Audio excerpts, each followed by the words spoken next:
Hi everybody, we're going to read Chapter 4, Flat Stanley.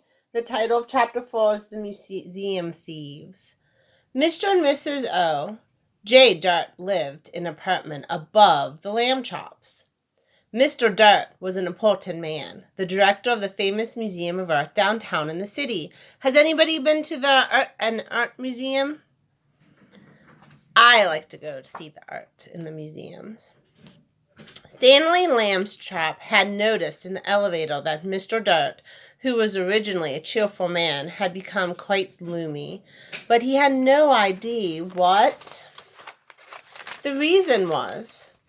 So, this man was always happy, and now he's sad, and Stanley realized he was sad by his face and how he's standing.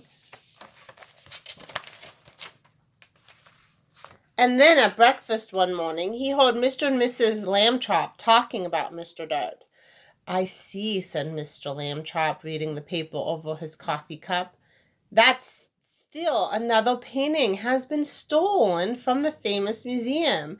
It says here that Mr. O. J. Dart, the director, is at his wit's end." "Oh dear.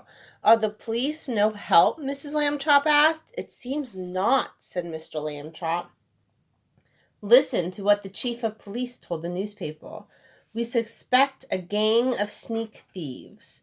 These are the worst kind.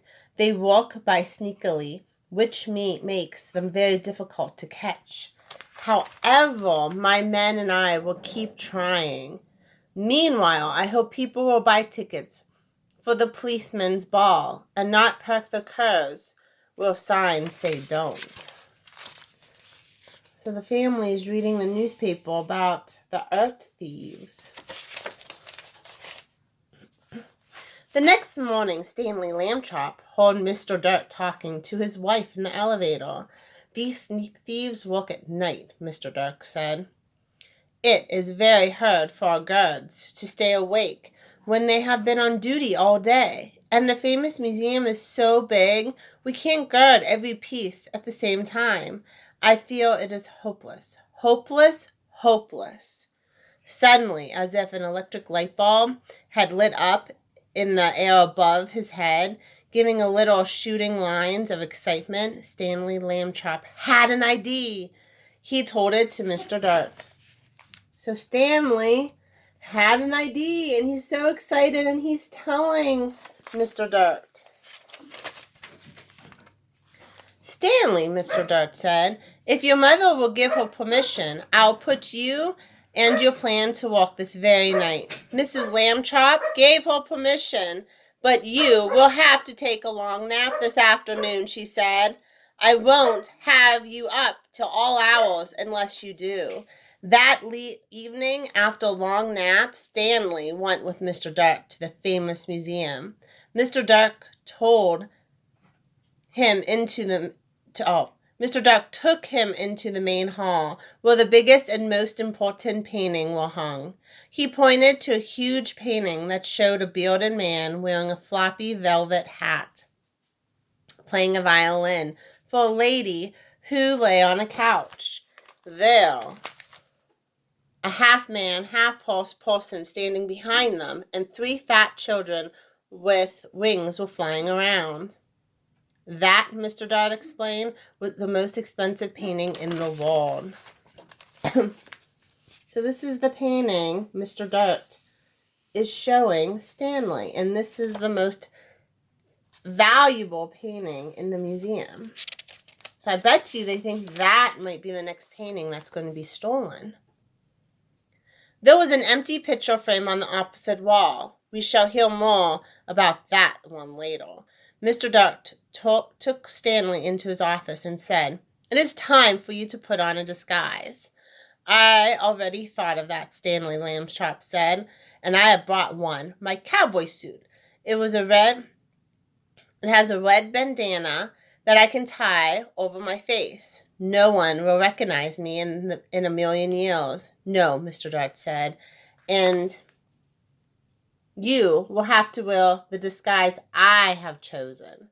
From the closet, he took a white dress with a blue sash, a pair of shiny little pointed shoes, a wide strawed hat with a blue band that matched the sash, and a wig and a stick. The wig was made of blonde hair, long and done in. The stick was curved at the top of it, too, had a blue ribbon on it. In this shepherd's disguise, Mr. Dart said, you will look like a painting that belongs in the main hall. We do not have cowboy pictures in the main hall.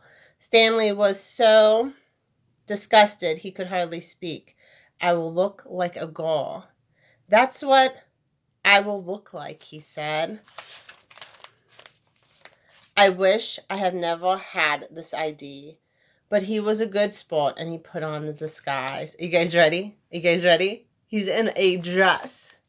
Look at that. He looks like Bo Peep. Does he look happy? Look at his face. He is not smiling.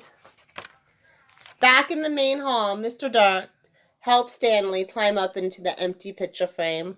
Stanley was able to stay in place because Mr. Dart had cleverly put 4 small spikes in the wall, one for each hand and foot.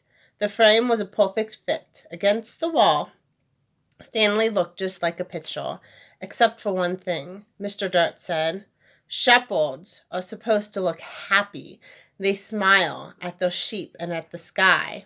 You look fierce, not happy, Stanley. Does he look happy? We just talked about that. He does not look happy. Would you boys like to be in a dress? I didn't think so. Stanley tried hard to get a faraway look in his eye and even to smile a little bit. Mr. Dart stood back a few feet and stared at him for a moment. Well, he said, it may not be art, but I know what I like. He went off to make sure that certain other parts of Stanley's plan were taken care of, and Stanley was left alone. It was very dark in the main hall. A little bit of moonlight came through the windows, and Stanley could just make out the words, most expensive painting on the opposite wall. He felt as though the bearded men with the violin and the lady on the couch and the half-horse man and the ringed children were all waiting, as he was, for something to happen. Time passed, and he got tired and tired.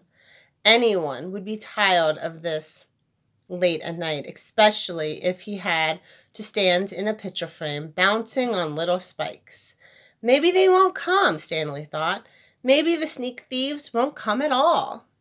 The moon went behind a cloud, and then the main hall was pitch dark. It seemed to get quieter, too, with the darkness. There was absolutely no sound at all. Stanley felt the hair on the back of his neck prickle beneath the golden curls of the wig. Creak! The creaking sound came from right out in the middle of the main hall, and even as he heard it, Stanley saw in the same place a tiny yellow glow of light. The creaking came again, and the glow got bigger.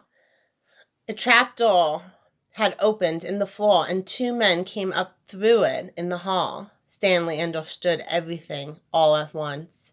These must be the sneak thieves. They had a secret trapdoor entrance into the museum from outside. That was why they had never been caught. And now, tonight, they were back to steal this most expensive painting in the world. Look at that. It's dark, and the thieves are coming through the floor, through a trapdoor, and then there's the flashlight that Stanley is seeing. He held very still in his picture frame and listened to the sneak thieves. This is it, Max, said the first one. This is where we robbers pull a sensational job. Right, Luther, said the other man. In all this great city, there's no one to suspect us. Ha ha, thought Stanley Lambchop. That's what you think. The sneak thieves put down the lantern and took the world's most expensive painting off the wall. What would we do to anyone who tried to capture us, Max? The first man asked. We would kill him. What else? His friend replied. That was enough to frighten Stanley. And he was even more frightened when...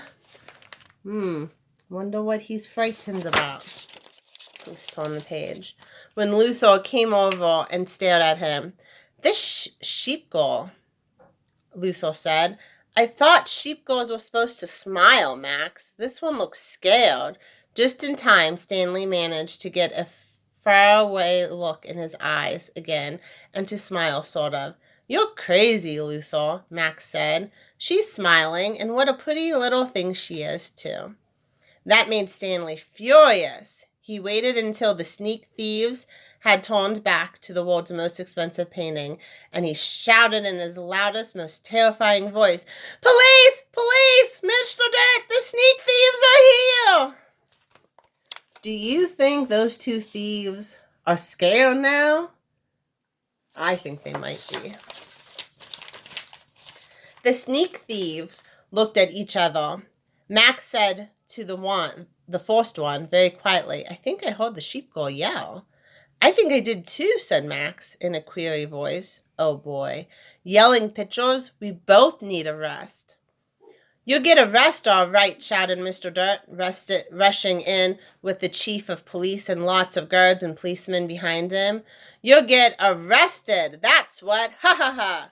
The sneak thieves were too mixed up by Mr. Dirt's joke and too frightened by the policemen to put up a fight.